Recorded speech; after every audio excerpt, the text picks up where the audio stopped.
Vets across the region frequently come into contact with animals that have been abused. But up until now, they're not trained in spotting signs of domestic abuse in pets' owners.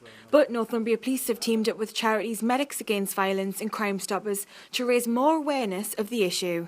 Perpetrators will punish their victims by punishing the animal that belongs to the victim.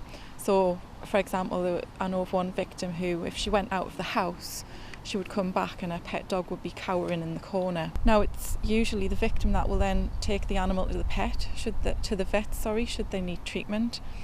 So it's at that point where the vet has an opportunity to engage with that victim.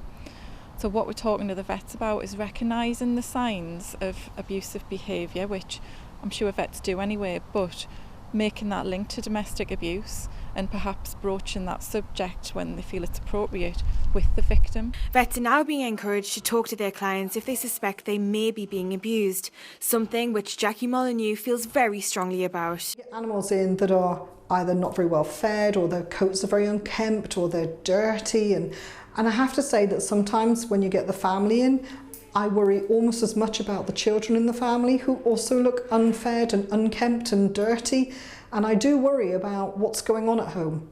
The whole thing makes me very sad, because I think that people need help, and I believe that the figures show that 1 in 4 women suffer from abuse at some stage in their lives. That means that if we're seeing 50 people a day in here, the chances are that several of those are in that situation. And I actually had a long-standing client who, when her husband died, actually confessed to me that her husband had been abusing her for years, and I had no idea.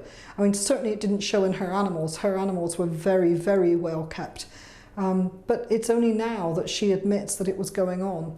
So I think that we have very close relationships with our clients, so quite often they'll tell us the most amazingly intimate things.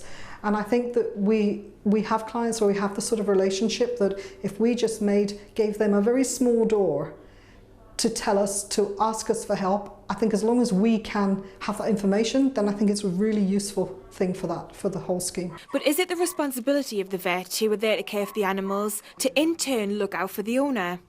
I think it's not our professional responsibility, but I think it's our moral responsibility. I think that we help people in any way we can, just as a member of society. So if I'm in a position where a person asks me for help, I will give them help if I can. And I just need to be able to be informed what I can do.